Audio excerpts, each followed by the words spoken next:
บ่ตูนถือว่ามื้อนี้ยิ้มแน่เนาะเอาไว้ยิ้มจนแปดเลยนะดีใจปัดจนแป้นแม่นบ่แรกๆก็เคยจับบ่บ่ตั้งแต่เกิดนะบ่ฮะบ่ครั้งแรกในชีวิตเลยบางทีนี่พ่อแม่ก็บ่เคยจับพ่อแม่บ่เคยโดย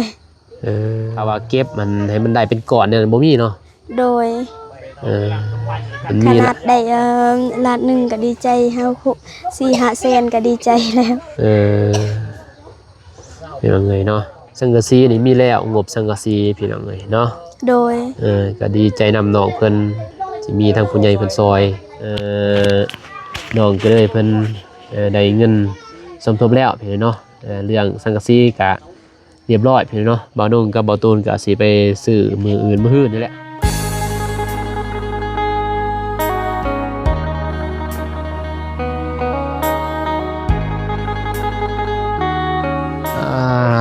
เถอะนี่ยังไงเนาะ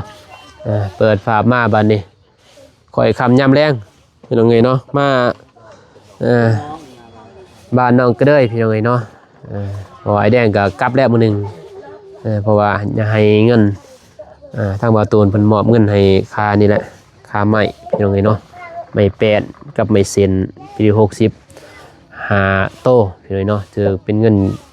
กีบก็เป็น5 ล้าน2แสนกีบพี่น้องเงยเนาะเป็นเงินกีบ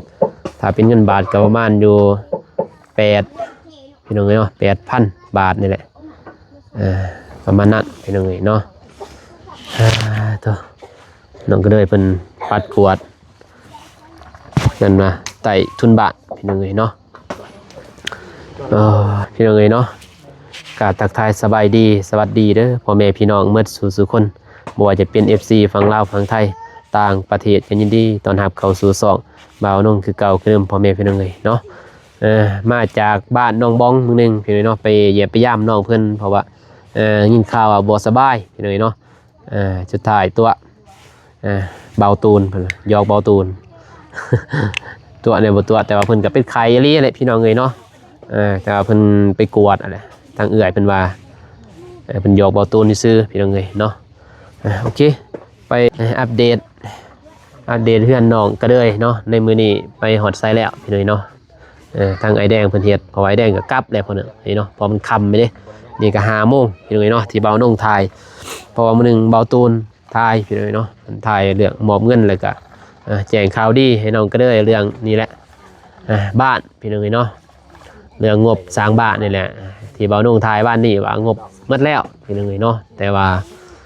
มื้อนี้ก็ถือว่าเป็นข่าวดีสำหรับน้องเพิ่นพี่น้องเอ้ยเนาะวันนี้เพิ่นเซามาน้องก็ขอโทษขออภัยที่เฮ็ดให้น้องเพิ่นเซาวันนี้พี่เนาะที่บ่คิดดอกว่าก็ฮู้อยู่แล้วว่าแนวบ่าวน้องเป็นคนตรงพี่น้องเนาะจะเว้าตรงๆนะการเว้าบ่มีก็คือบ่มีพี่น้องเอ้ยเนาะบ่ได้ตัวยั่วอีหยังนะมีคือมีพี่น้องเนาะบ่มีก็คือบ่มีถ้ามีก็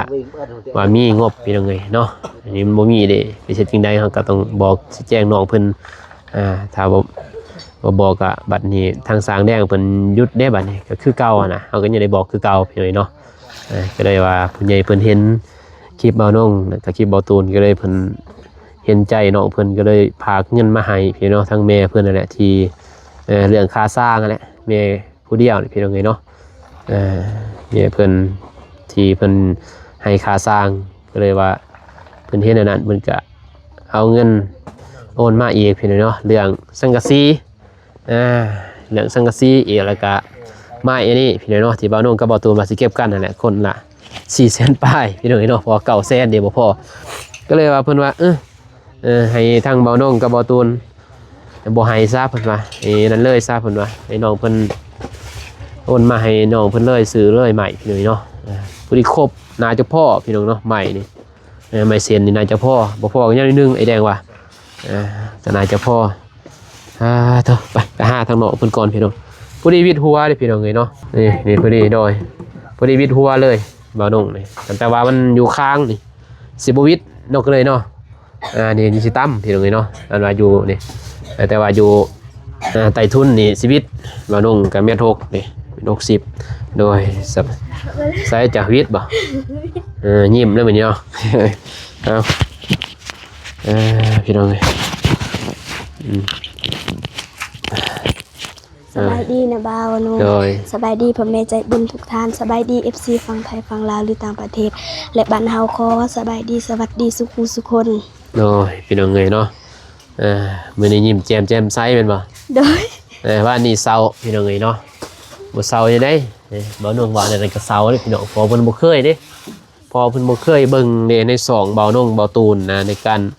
ารช่วยเหลือคนนี่เพิ่นบ่เคยเบิ่งเคยหยังนะเพิ่นก็บ่ฮู้ดอกว่า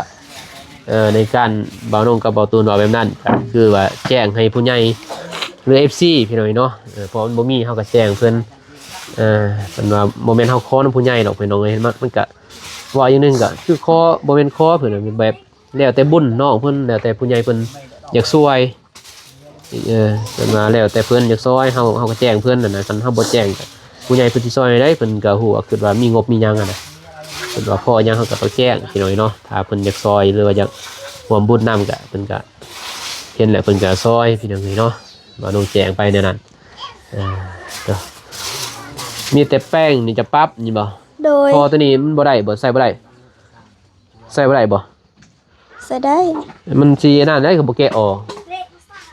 ให้พอดึงออกสิ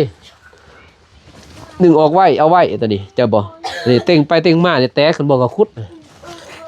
นี่แตกได้จังได๋ โดย เต็งใหม่เต็งไปเต็งมาก็แตกได้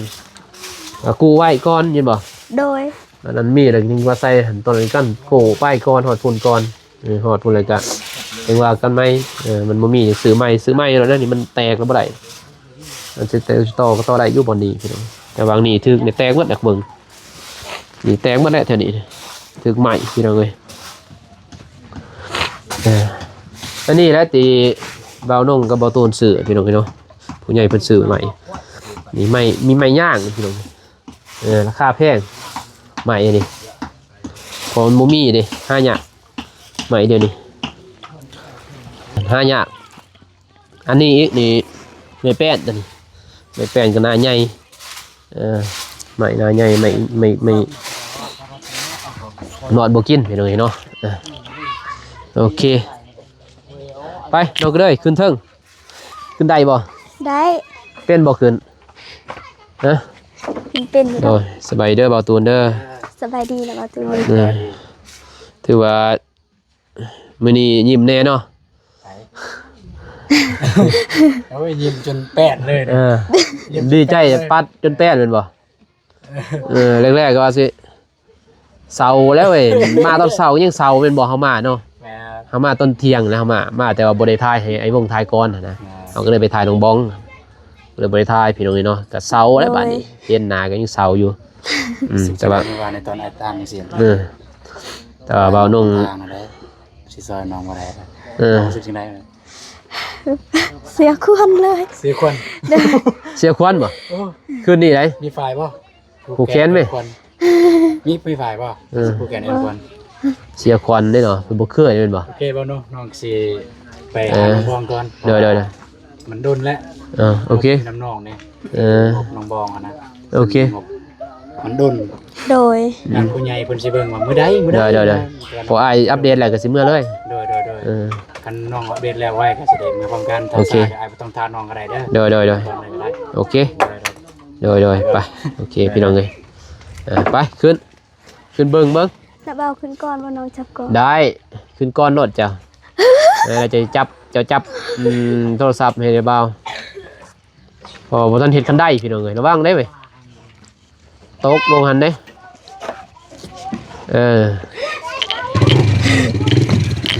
โอเคเอา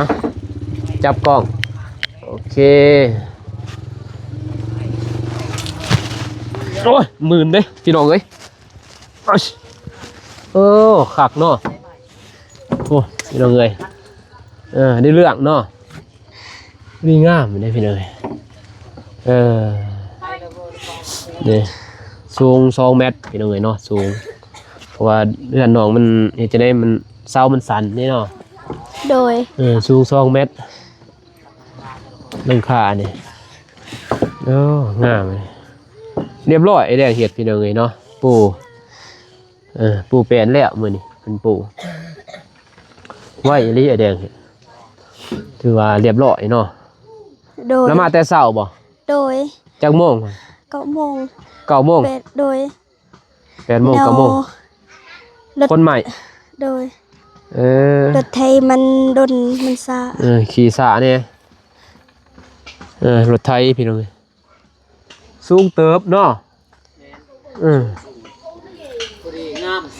ผู้นี้บ่แม่เพื่อนหน่อยเนาะเพื่อนหน่อยนี่มันใหญ่บ่ ใหญ่ 5คูณ แล้ว 6เนาะเพราะว่าต้นห้องนี่3 เมตรพี่น้องเอ้ยบ่าวนงบ่าวนงเฮ็ดนี่3 เมตรเพราะว่าเพื่อนน้องโดยเพราะว่าเพื่อนน้องเดิมมันเกินหา2เบื้องละ2หาหมดนะ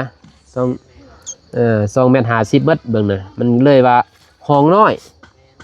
บัดนี้ห้องมันน้อยเลยว่าบ่าวนงเลยว่าโอ้ยน้องก็เลยสิเอาไว้เครื่องสิยากบัดนี้ไว้เครื่องสมมุติซื้อตู้ได้มีตู้แม่นบ่ โดย อยากซื้อตู้สมมุติตอนหน้าไปเฮาบ่ฮู้อนาคตเนาะเฮาบ่ฮู้เรื่องอนาคตบางทีซื้อตู้มาเพิ่นมาใส่แล้วก็เตียงอีเมมันนอนมันก็เลยได้เตียงก็2 เมตรเนาะตู้มันบ่ถึงเมตรดอกประมาณ60นี่แหละมันก็ได้เด้แม่นบ่ โดย ใครยังก็ได้แล้วบัดนี้เลยได้3 เมตรเบิ่งนี้หัน2 เมตรนี่แต่ว่า2 เมตรเบิ่งนี้ก็ฮอดพุ่นเด้เจ้าบ่ โดย เป็นใหญ่เติบได้นี่ฮอดตีนคันไดพี่ออกไปนี่เมตรป้ายได้นี่ไอ้แดงเฮ็ดนี่เมตร1บ่จักนี่ออกไปนี่เมตร1ก็ซำได้สินั่งนี่เจ้าบ่ โดย ออกไปเม็ดหนึ่งก็นั่งอยู่แล้วบัดนี้พอสิให้ออกก็ออกมา50บ่นี่พี่น้องมันก็ดวดแน่พุ่นบัดนี้ก็สูงมันก็สูงงามอยู่แล้วนั่นน้องก็เลยหมู่บ่งามก็ยาเนาะ โดยงามแล้ว เฮาเพียงได้อยู่แม่นบ่ โดย มันกลัวร่างเก่าก็ถือว่าดีเลยแม่นบ่ โดย แม่นน้อยได้เฮ็ดเรือนเด้อ โดย เรือนเจ้านี่มีใหม่เจ้าแน่ได้นี่ถ้าบ่มีใหม่เจ้าแน่นี่ไม่ได้น้อยเด้ดับแสนนี่จะบอก โดย 60 ล้านพุ่นได้เด้อ โดย 30แล้วนี่ 60 ล้านพุ่นแหละแต่ว่าสิแล้วนี่แต่ว่าน้อยซำนี้ก็แต่เดี๋ยวนี้ราคามันขึ้นอีกพี่น้อยเนาะราคาใหม่ค่านั้นค่านี้มันสิขึ้นนะมันก็สิกว่าแสนกว่าพุ่นแหละประมาณแสนกว่าบาทพี่น้อยเนาะเฮือนน้องก็เลยนี่ สำนีกันใหญ่แล้ว ใหญ่แล้วซำนี่เบิ่งได้สิอยู่ก็แล้วแต่น้องดอกบัดน่ะนี่เฮ็ดประตูนี่บนนี้บนแคมเฮ็ดเด้อ โดย เฮ็ดเครื่องกลางนี่ได้บ่ก็ได้แต่ว่ามันสิยากเจ้าเนาะ โดย จะสิไว้ตู้อันเด้สิไว้ตู้บัดเนาะ โดย เดี๋ยวสิระบาวสิบอกให้สร้างแดงเพิ่นเปิดทางนี้เอาจะบ่ โดย ทางนอกเอามันง่ายมันจึงบ่มันบ่ทางในนี่มันยากพี่น้องเอ้ยเนาะสุดยอดแล้วนี่แต่ว่ามันต่ำตัวนี้ซื้อตามสว่างนี่เพราะแนวเซาเฮามันต่ำเนาะ โดย ได้อยู่แล้วแต่ว่ายามร้อนนี่ลงอยู่กลางเห็นบ่ โดย ยามหนาวนี่ขึ้นเทิง ยามร้อนนี่อยู่เฮือนนี่บ่ได้เฮือนมันสิร้อนแน่เด้พี่น้องเอ้ยเนาะนี่มันต่ำนี่เนาะยามร้อนนี่อยู่บ่ได้ปานใดแหละมันสิต่ำนี่คิวนี่ก็ประมาณ2แผ่นเบิ่งนี่เฮ็ดคิวนี่แผ่นหนึงนี่แหละประมาณนั้นพี่น้องเอ้ยเฮ็ดคิวอันนี้บ่ได้ต่อลายเติบเด้นี่ก็ต่อนี่ก็ต่อสำเร็จแล้วบัดนี้มีแต่เดี๋ยวนี้งบพี่น้องเอ้ยเนาะคือว่าสังกะสีนี่มีแล้ว โดย เป็นจังได๋ความรู้สึกที่อ้ายถามบ้านนี้บ่อ้ายแจ้งบ้านนี้นะเป็นจังได๋ ตกใจ ตกใจบ่ โดย แล้วน้องบ่เคยเบิ่งแม่นบ่ โดย บ่เคยเบิ่งคลิปพวกอ้ายติตะกี้ บอ แล้วก็คลิปเบาเตียงก็บ่เคยเบิ่งแม่นบ่ โดย ว่าในการช่วยเหลือคนแบบใดแม่นบ่ โดย คิดว่าจังได๋สิอ้ายเว้าปึบมันมานอนคืนคิดได้สิได้อยู่บ่วะ บอ ฮะ น้องคือถ้าบ่ได้ก็หารับจ้าง อ๋อ หาเอง เออบ่คิดดอกว่าสิมีข่าวดีบ่ โดย ว่าก็ขอเฮ็ดนั่นแหล้วคืออ้ายก็บอกเด้ว่า โดย ขอเฮ็ด น้องคิดว่าค่อยเฮ็ดค่อยไปนั่นแหละปีหน้าก็ได้ ปีหน้าก็ได้ โดย แต่เฮือนเฮาอยู่หลังเก่านี่จักเท่าปีแม่นบ่ โดย สำเฮาสิรอนี่ซ้ำแล้วก็คอยเฮ็ดแม่นบ่ โดย มันก็บ่ด้นมันบ่ได้ดอกใส่5ปีแม่นบ่ โดย สมมุติบ่มีงบก็รับจ้างรับบายก็ซื้อสังกะสีแม่นบ่ โดย พวกอ้ายก็มาอัปเดตกันมันต้องมีอะนะจะบอกผู้ใหญ่เพิ่นเด้อ โดย เพิ่นก็น้อมเห็นในสิ่งที่เฮาเอิ้นว่ากตัญญูต่อพ่อต่อแม่จำเอิ้นว่าหารับจ้างรับบายนี่แหละ โดย เพิ่นเห็นในความเฮาดีเห็นบ่ โดย บ่แม่นสิง่าย3 4ได้เอื้อนได้ซ่าน โดย นี่คือไอ้บอกแล้วเงินเป็น7-80แม่นบ่ โดย คือจะเห็นนั่นแหละบ่ตูนมอบให้มื้อหนึงแม่นบ่ โดย อ้าว11ล้านเคยจับบ่ บ่ ตั้งแต่เกิดนะ บ่ ฮะ บ่ครั้งแรกในชีวิตเลยบางทีนี่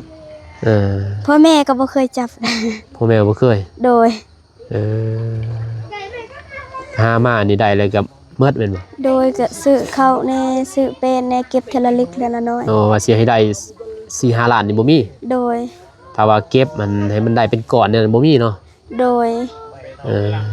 มัน ข มี นาดได้ล้านหนึงก็ดีใจเฮา4-5แสนก็ดีใจแล้ว เป็นว่าไงเนาะเพราะว่ามีเดี๋ยวนี้มีแต่สังกะสีนี่มีแล้วงบสังกะสีพี่น้องเอ้ยเนาะ โดย ก็ดีใจนำน้องเพิ่นที่มีทางผู้ใหญ่เพิ่นซอยทางเบาตูนพี่เนาะทางแม่เพิ่นที่ซอยทางเบาตูนทางเบาโน่งนี่เพิ่นก็มีถามมาอยู่พี่น้องเอ้ยเนาะเรื่องสังกะสีนี่แหละแต่ว่าเพิ่นก็ว่าพุ่นแหละวันที่วันพุธหน้าพุ่นแหละพุธพฤหัสหน้าแต่ว่าเบาโน่งก็สิแจ้งให้เพิ่นใหม่สิแจ้งทางพ่อเพิ่นใหม่ว่าว่างบสังกะสีนี่มีแล้ว โดย ถ้าเพิ่นสิซอยก็ซอยทางอื่นเอา โดย บอกเพิ่นพี่น้องเอ้ยเนาะพอเบาโน่งกับเบาตูนนี่อันใดมันมีนะเบาโน่งก็สิบอกพุ่นนะบ่มีการปิดบังบ่มีการอมเงินอมคำนี่หยังพี่น้องเอ้ยเนาะ โดย บอกละเอียดเกินว่านั่นแหละจังว่าให้ FC ได้เห็นพี่น้องเอ้ยเนาะการกระทำเนาะในสิ่งที่เฮาเว้าบ่ให้เชื่อเด้อ โด คือย พวกอ้ายเว้าจังนี่บ่ให้เชื่อปานใดอะนะ โดย แต่ว่าความดีให้เชื่อมันมีตัวเชื่อตัวบ่เชื่อเห็นบ่ โดย แต่ให้เบิ่งในการกระทำที่พวกอ้ายเฮ็ดเห็นบ่ โดย เฮ็ดมันออกมาว่าแม่นบ่แม่นแท้บ่แม่นบ่ โดย การช่วยเหลือคนมันบางคนก็ว่ามาถ่ายซื่อนะบ่ได้ดอกก็มีแม่นบ่ โดย ก็เฮาก็บ่ได้หวังว่าได้แม่นบ่ โดย ซอยให้มันพอได้รุดพ้นจากคือว่าคือแล้วตังขึ้นมาปึ๊บเป็นเนาะถ้าบ่มีงบก็ถือว่าได้ตังมันบ่ โดย ถ้าว่าบ่มีเงิน 4-5 ล้านก็บ่ได้ตังแม่นบ่ โดย ตังขึ้นมาปึ๊บแล้วซ้ำนี่สมมุติบ่มีงบ โดย สมมุติได้เพียงเนาะ โดย บ่มีงบก็ให้น้องเพิ่นเก็บแต่ละน้อยเห็นว่าแล้วเบาน้องก็มาอัปเดตแต่ละน้อยมันก็ต้องมีพี่น้อยเนาะผู้ใหญ่เพิ่นนั่นนะตัวนี้ผู้ที่ถึกเลยเนาะ โดย แต่ว่าก็จะมืออื่นจังว่ากันตอนนี้ นี่ขนาดอยู่เฮือนนี่ก็ยังถึกเลย ถึกบ่ โดยเขาเลื่อยเอาทางนั้น เลื่อยบ่นี่ โดยเขาเฮ็ดให้เป็นทางบังเยี่ยมเลยทางนั้น โอ้ผู้ที่เป็นผู้เยี่ยมเลย โดย ถึกเลยบ่ โดย บ่ถือได้มันแนวปีนหน้ามาทางนี้เด้พี่น้องเอ้ย โดย มันก็เลยถือกันแหล้วมีแต่มืออื่นสิแนะนำไอ้แดงใช้เพิ่นต่อขึ้นหน่อยนึงตอนนี้คันบ่ต่อนี่เวลาเล่นสาดลงเพิ่นมันสิยันต่ำนะเฮ็ดประตูเด้บนนี้ยันขึ้นมาต่ำลองใช้ไอ้แดงเบิ่งก่อนให้เพิ่นต่อขึ้นทางหน้าหน่อยนึงให้ต่อขึ้นก่อนทางหน้าเนี่ยทางล่างนี่ยันบ่ได้เนาะ โดย ต่อทางล่างนี่บ่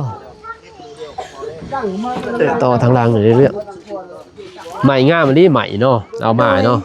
โดย ไอ้สื่อนี่เห็นวิวหมดพี่น้องเอ้ยเนาะนั่นจะเป็นโซนกาแฟเขาเนี่ยนี่ ดกลีเนาะกาแฟ โด เนาะ ยสุกแล้วเด้หั่น โอ้มันดกแท้ดกว่าพี่น้องเอ้ยรวยแล้วนี่แฮงรวยเนาะ โดย คนรวยแฮงรวยพี่น้อง ด เอ้ อย กกูปีนี่ ดกคูปี้บ่ โดย โอ้ บ่หลุดเลย เขาใส่พุยบ่ โดย เออปีนี้ก็ดกเนาะปีก้าก็ดก โดย โอ้ยรวยแล้วอิ่วเอาได้นี่ โดย แม่นบ่ โดย เขาอิ่วพุ่นด้วยสุกเลยดิพี่น้องเอ้ยเบื้องนั้นสุกเลยดิผลแดงคือก วางได้ส่วนอันนี้ กว้างบ่ โดยฮอดพูน โอ้เขาจ้างบ่ โดยพี่ไก่เขาก็จ้างนะ เออ แม่พวกน้องยังได้เก็บอยู่นี่ น้องเนี่ยเก็บ น้องไปหานอน โอ้ แบบแถวปากซองนะ โอ้ บ้านหลัก15จะน้องก็คือกันแถวหลัก15น้องกันไปนอนอยู่ได้ โอ้ไปนอนหาเงินหั่น โดยละหารับจ้าง ไปกับไผ ไปนำหมู่ไปนำคนแถวบ้านนี่เขาไปรับจ้าง โอ้ ถ้าเขาบอกมีคนมาหารับจ้างน้องก็สิหาทามแล้วก็สิหานำเขา โอ้ไปท่ามาบ่ล่ะ โดย ไปนำหมู่ โดย ดีแล้วเป็นคนขยันดุมันพี่น้องเอ้ยเนาะเลี้ยงพ่อเลี้ยงแม่ หลัก15ว่าแม่นไกลปากซองบ่ไกลได้ปากซอง โดดคือใกล้แล้วนักสิมาไปทางอัตตปือพุ่นบ่ โดย พี่น้องเอ้ยไปลงก่อนอัปเดตให้พี่น้องเบิ่งเลยไอ้แดงเฮ็ดเรียบร้อยลงก่อนเนาะ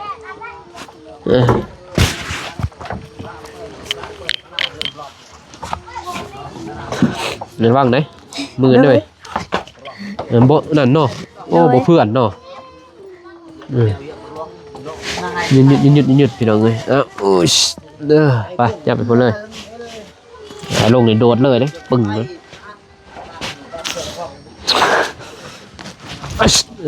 พี่น้องเอ้ย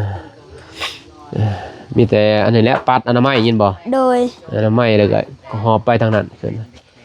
บัดนั้นก็จังว่าการทมตัวนี้เด้อ โดย หรือว่าจะสิปรับลงกับเจ้ามันปรับนี่จะก็คูณเด้อตัวนี้จะบ่ โดย บ่น้ำมันตกเด้ยินบ่ โดย น้ำตกคันจะให้มันวิดหัว